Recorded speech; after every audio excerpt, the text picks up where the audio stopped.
going to start off with Hyeyeon Cho, who's a designer at I just learned how to say that, architecture, and a licensed interior architect. Before joining the firm, she worked with Perkins & Will and Gensler for 7 years, producing numerous award-winning projects.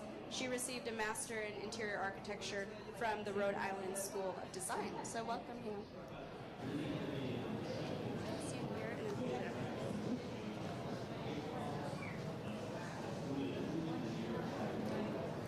Hi. It took 60 years for Myung-bok Kim from South Korea to meet his sister Myung-ja Kim from North Korea at the meeting events in February 2014. On the last day of the meeting event, they returned to their own sides without any assurance of ever meeting again. The Korean War between 1950 and 53 caused 1.2 million deaths and another millions of family separation, and it is not officially over. Thousands of separated families are still missing their parents, children, brothers, and sisters. So the project Slanted Memorial suggests to build housing for separated families at DMZ to provide the imminent need for them to reunion with their family again, and also suggests a new form of memorial to recreate the national memory. If we understand the memorial practice as building an object or space, for the purpose of keeping particular human events, preservation will be the most truthful memorial practice. However, we construct memorials, new memorials, because they shape the future. For the last 60 years, each side developed its own way to remember the past. In North, the memorials is considered as an instance of memory, enshrouded with inviolable sacredness. They are actively engaging and manipulates everyday life. Whereas in South, many monuments and otherwise nondescript highway rest areas represent our intentional amnesia, totally disconnected from our daily life. Those monuments are built to forget the past. In this contradictory state, what is at stake in diverging memories of one single history? What role do art and architecture play in this political conflict? First of all, we address that memorial design must present a direct reference, irrefutable evidence. The DMZ should be considered as a memento left to us from the war. It's no man's land, protected and isolated from people for more than a half century. And separated families are another sad but moving keepsake that war left to both North and South Korea. And thus, they serve as living and irrefutable evidence for original and uncorrupted form of the memorial. So the separated families are proposed to be the first residents on the land of DMZ, free of ideology, propaganda, and amnesia. Project site in the DMZ will bridge the missing 2-kilometer band to connect the entire Korean peninsula to Eurasia. And in addition to the reconnection of the Gyeongui Railway, the project site also utilizes the existing efforts of reconciliation, such as JSA and Kaesong Industrial Complex. The Imjin River meets with the Han River from Seoul that connects to Yellow Sea, and that will open a future waterway from both north and south. Now, the mechanism linking the references and the act of commemoration should be artistically defined. The slantedness symbolizes the tragedy of family separation and strategically attempts to maximize the exposure of the housing to a memorial walkway underneath. The sense of heaviness and structural instability is strengthened by placing the project on water, the Imjin River. Even though the form is slanted in both directions, the window faces east water to capture the light of morning sun. And the light reflects between the water and the windows of the housing. And thin vertical ornaments tubules are added with structural columns to dramatize the sense of instability, urgency, and heaviness. Therefore, the space underneath is the memorial. Above the slanted plinth is the mountain-like living space. Structure becomes ornament and memorial device. The light penetrates the slanted mezzing to reach water, and people from north and south are invited to this memorial walk to be the witness of the reunion. The play of light and the sense of heaviness may relate ourselves to the tragic life of 60 years missing the families they love. And west facade of the building above the plinth represents the life, reunion, while the east facade below the plinth represents the memory, tragedy, and slanted history. For some people, 60 years of separation gave them new families on their sides. So, divided 2 living rooms and bedrooms are provided. Open terrace and walkways are inspired by a Korean traditional indoor-outdoor space, madang. Openings through the building allows enough lights to inside and provides outdoor balconies to each room, and they filters the light to public space underneath. Sensations from the architecture creates a national memory for quiet but powerful action, an action that political talks during the past half-century were not able to achieve. In this way, the architecture of the Slanted Memorial has the potential to strongly instigate action towards a reconciliation between the 2 Koreas. On the last day of the meeting event in February 2014, a husband said farewell to his wife, sending her to nurse. One sends his or her sister or brother to south, and there is no promise to meet them again. Slanted Memorial suggests and exemplifies a role of art and architecture to transform the remembrance into the humanitarian action towards the reconciliation of 2 Koreas. Thank you. Thank you so much. Such a great example of how design and architecture is, it's healing power and really talking about, cultural identity. Thank you so much. So next we have Maria Catalina Picon, who is an architect who graduated in 2009 from the Catholic University in Chile with academic distinction. She's also the co-founder and director of the Santiago Cerros Isla organization.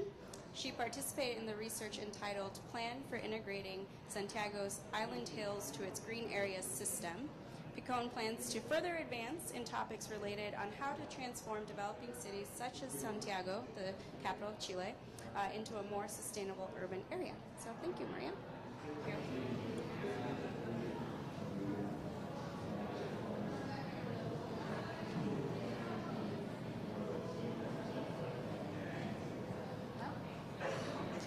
Santiago Cerros Isla is a non-profit organization that seeks to transform the geography of Santiago's landscape and culture. Our objective is to recover 26 island hills located within its urban area, consolidating them as a recreational spaces and also integrating them into the metropolitan green space system. Santiago is located in the Central Valley of Chile, which is one of the most fertile and biodiverse landscapes in the entire country, corresponding to one of the 5 Mediterranean zones in the world. Surrounded by an awe-inspiring mountain range, it offers an exceptional geographical landscape. The smaller island hills distributed through the urban area are hints of the Andes penetration to the valley. We have identified 26 of them, and although these natural landmarks could be of great interest due to this cultural, symbolic, and inherent value, they have hardly been recognized by the city. Santiago's urban expansion has been associated with a significant loss of natural habitats and high environmental value. Santiago's extreme low levels of green spaces are a reflection of this process.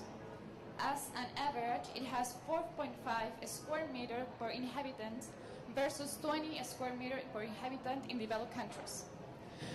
Due to their critical mass and location, the island hills are a privileged resource in reducing open spaces and equal distribution. Within Santiago's 6.8 million inhabitants, as they cover a considerable area of natural spaces in low-income neighborhoods. Saved from the city's expansion, some of these natural landmarks still shelter our native flora and fauna and provide us with ecological services such as water filtration, air purification, flood control, and leisure, which are necessary for our well-being and survival.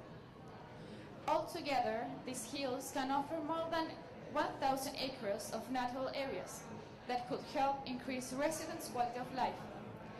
It is also important that central Chile has been designated as one of the 25 biodiversity hotspots of the world. Hence, we are responsible of its conservation. In a nutshell, the amount of open spaces per inhabitant would increase from 4.5 to 6.8 square meters per inhabitant if 4,000 acres corresponding to accessible areas of the hills were considered as new open spaces. So, how can we integrate our natural ecosystems to our urban development? Urban development in Chile is unsustainable due to the institutional fragmentation. We propose establishment of the Corporation Conservation of Island Hills as means to promote social inclusion. We seek to engage local communities in order to strengthen execution of the government, thus validating public and private investment. This will help ensure a sustainable maintenance of green spaces over time and an active participation of citizens in all processes. Repurposing the island hills into public open spaces will require changing the focus on planning and urban design in Santiago, which will in turn affect both regulatory and operational instruments, and even how citizens understand their landscape and geography. In this sense, Santiago should no longer be considered as a series of disassociated urban pieces. Rather, it should be comprehended as an ecological mosaic within the landscape ecology principles proposed and developed by the ecologist Richard Foreman. Within this framework, the hills could form an archipelago that interconnects both nature and man-made structures on various scales and levels, ensuring a sustainable urban development and will correspond to Santiago's natural landscapes and geography. Natural elements such as green patches, hydrological corridors, green corridors are recognized within the ecological mosaic, which are natural in Santiago's landscape. Given their size and relationship to other natural elements, the hills could be served as principal patches, connected by hydrological corridors, configuring a matrix of open spaces. This will help increase biodiversity and consolidate natural systems, making them equally accessible for all citizens. So, what is the actual conditions of these hills? Due to the lack of regulation and management, various informal uses have taken place in the hills. In some cases, identity value of some nearby communities have helped protect them. In other cases, mining and urban expansion have destroyed several of others. We seek to convert the hills into urban parks by taking into consideration their specific geomorphology. Vegetation, water distribution, load capacity, and potential uses, among others, will define the design. Moreover, their tradition and culture will be recognized to thrive identity and programmatic variety. Today, we have seen some advance for the first time in 5 years. The city's mayor has realized the importance of the project and has launched a contest to develop one of the hills, where we will collaborate as consultants. Most important is that last week, the amendment in the Chilean general zoning law that protects the island hills as conservation areas was approved. Achievement that at the beginning was envisioned almost impossible. So, I hope that you have enjoyed the project, and if you would like to see more information, you can go to our website. You can become our friend and help us still developing the project. Thank you. Thank you, Catalina. So one important point that I would probably highlight from that, and just this might be my personal bias, but getting the buy-in from government agencies, super important and such a fun part of the job, right? So next we're going to have Francisco Brown. You're right here. Awesome. So Francisco is an architect from Nicaragua interested in contemporary community engaged in sustainable architecture projects. He recently completed a master's degree in sustainable architecture and high performance buildings at Rensselaer Polytechnic Institute, and he's currently a design architect for Ben Hansen Architect. In between 2009 and 2013, he worked for International Organization for Migration in Kabul, Afghanistan, designing a variety of projects and leading a design team composed by local and international architects and engineers. So welcome, Francisco.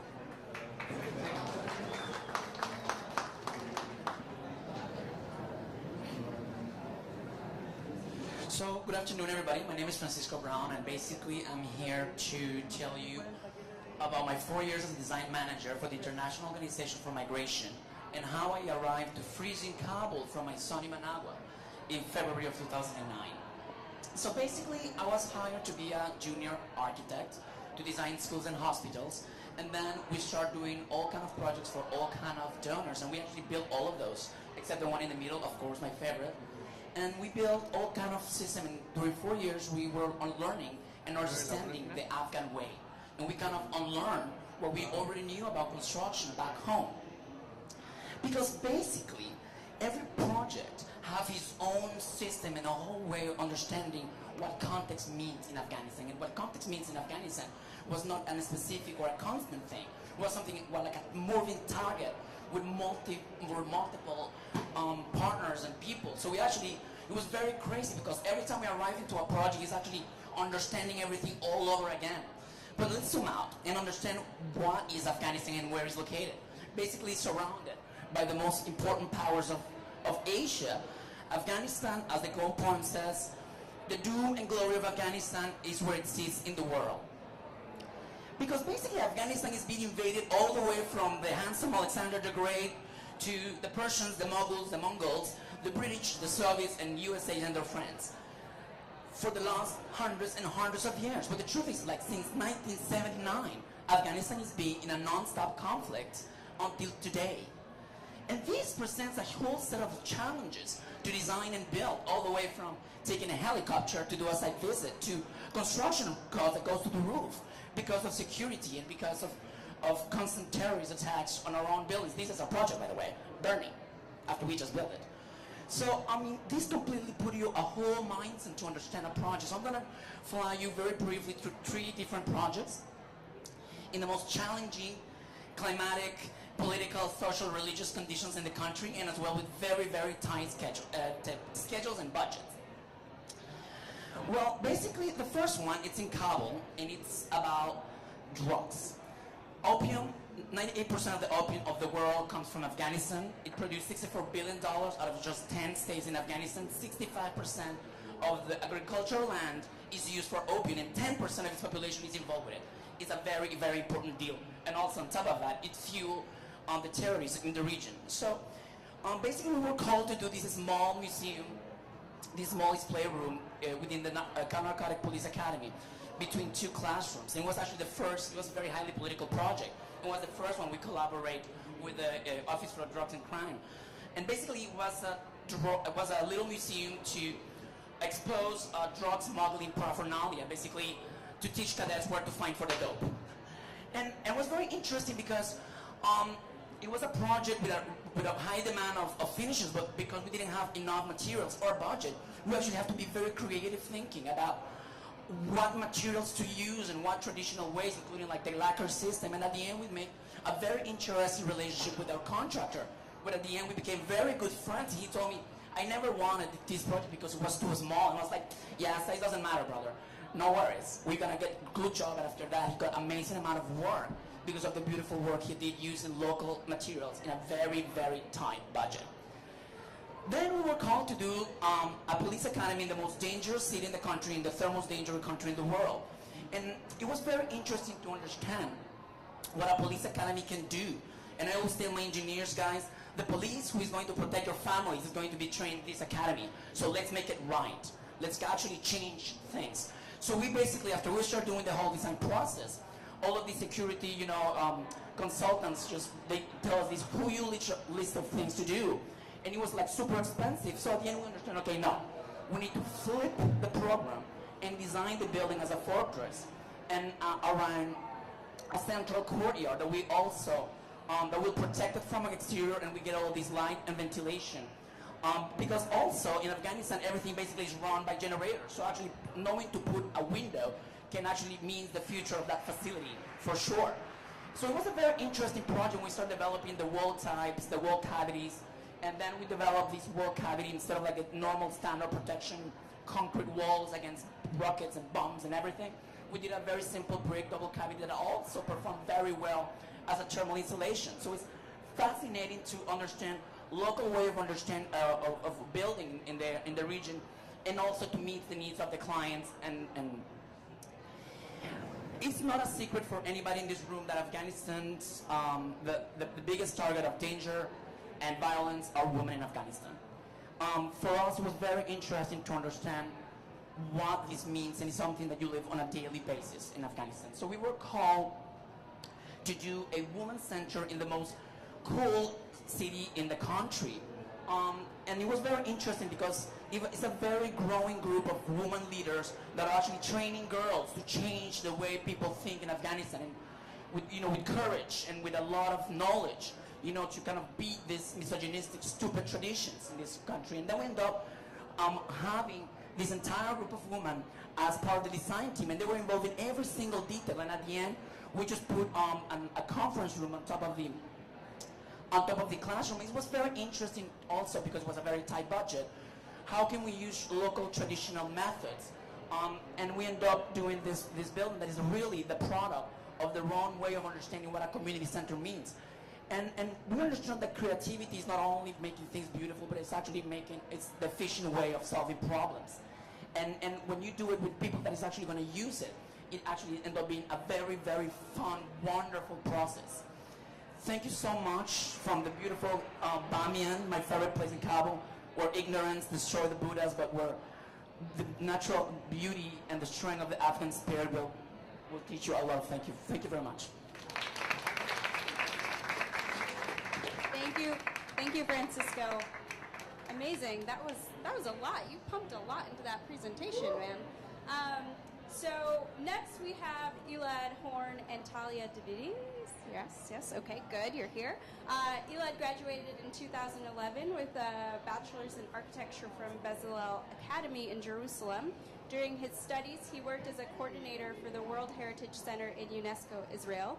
Since graduation, Elad has practiced as an architect and planner, dealing with urban, strategic, and infrastructure projects. At Bezalel Academy, Elad created and instructed a course named Theory of Ugly and Ordinary. So he's also here with his partner of Studio A, so welcome.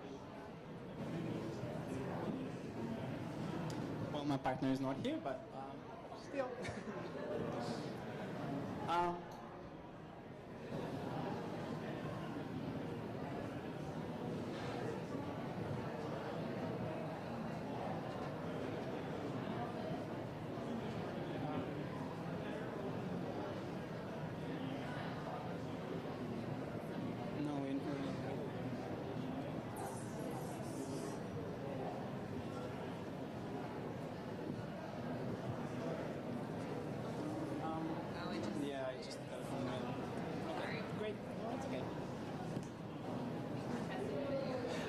So hi, my name is Elad Horn, and my partner, who's not here, Talia Davides, and I are two young architects from Tel Aviv. We have spent the last 3 years researching the history and planning of Tel Aviv controversial central bus station. We focus on understanding how this mismanaged station came to be and what can be done to reclaim it. This is our main goals. The original movie you're going to see is from 1989. It shows the final stages, which will be, here it is. It shows the final stages of construction of this humongous central station, which is just a concrete monster in the midst of the neglected and underprivileged areas of southern Tel Aviv, which in these neighborhoods it's the homes for communities of refugees and immigrants. Now, the most noticeable thing about this the station is its sheer bigness. It was the largest in the world at its opening, and it's still the main transportation hub of Israel. Its floor area is 240,000 square feet, which is equivalent to the Empire State Building. Our obsession began when we were reorganizing the archive of Ram Karmi, who is the architect of the station. The plans we discovered for the central bus station were optimistic and beautiful as this one, but very far from the chaotic and misunderstood place that exists today. So we started to understand what was going on there. So the station is the first example of a private entity taking the role of the municipality in planning and building a public service. So these are three of the first different ideas of the first draft of the station from the 60s, kind of superimposed over here. So the concept of the planning was to build a city under one roof, which is a very modernistic idea that crawled into Israel in the 50s and 60s, and taking its shape as a brutalist idea in a building. A lot of concrete was poured in the site these days. This section is actually the first one that we found. It's huge, it's 10 feet long, and it's the final planning scheme of the station. It shows an incredibly detailed fantasy of the station's possibilities for the future, such as the market down here, which still exists today, actually. In '67, finally, construction began. The project was widely publicized in Israel and outside of Israel as being the biggest station in the world, and very optimistically to be done in 3 years. It took a lot more than that. But in '73, after the Yom Kippur War, where shortage of material went, the construction company went into bankruptcy when only 80% of the station was constructed. So these bats they're still today there, were the first one to claim the station. And then came the crime scene, then came the artists, and then came the party people that used the vacant spaces in order to just bring it alive. And we'll see a short clip of kind of a prom that was going on there in '89. Yeah, these are 80s people.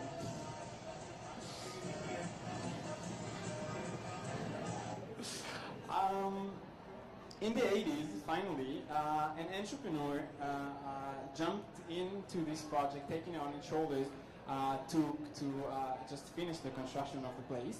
And then in '93, I think we should see the next one. Yeah, in '93, grand opening of the station. Even Prime Minister Yitzhak Rabin was there, and flying buses also. They called it the White Elephant of Tel Aviv, but still, in '93, it opened up.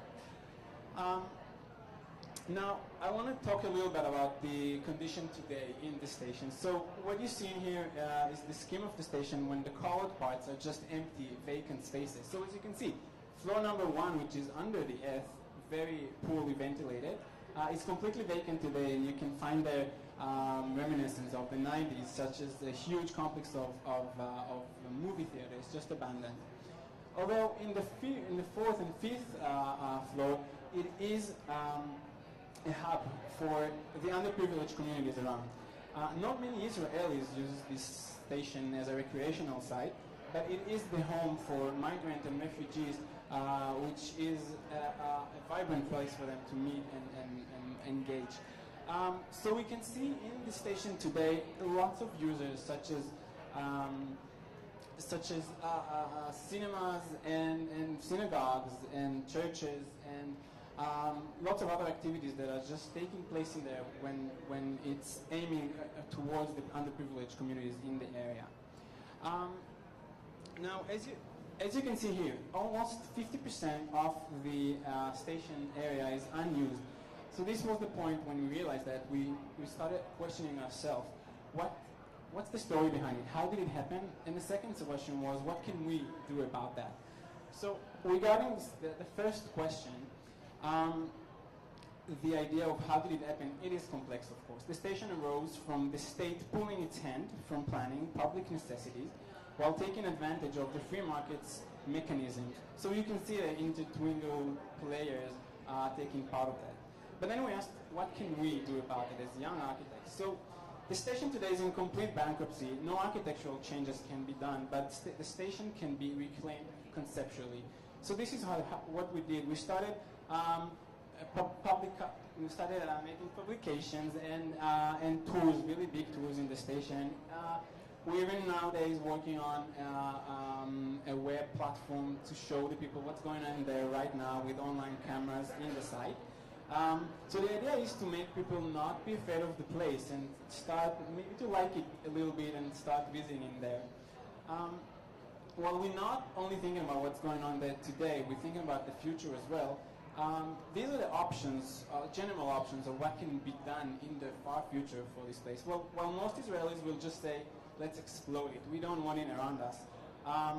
We are thinking, by reclaiming the station, of what's the stuff we can do right now, because this place exists. So whatever ends up in the future, the station is here, and it's huge. So we need to see what's going on. So we need to find a way to live with it as it is, for the good of the public. That's all. Thank you so much. I mean, it's like a world unto its own, like to be discovered and figure out what to do with. That was so interesting. I also love that he said those 80s people, like they live in a museum or something now. It's like, okay, thank you for that. So that was the end of this segment. We're going to come back in, what's our timing right now, Libby? When are we coming back? Uh-oh, okay. So we're coming back, I think, at 2:30? 2:30, which is probably right now. Give yourselves 5 minutes, collect yourself, eat something. We're going to come back and talk about disaster recovery, which is also something that I'm really interested in. I hope you guys are too. Find our presenters, ask them questions. This is rapid, but that doesn't mean you guys can't start having your own conversations and dialogues, so please do so. Check out our booth. Also, meet the Architecture for Humanity family. So thank you, and see you in 5 minutes.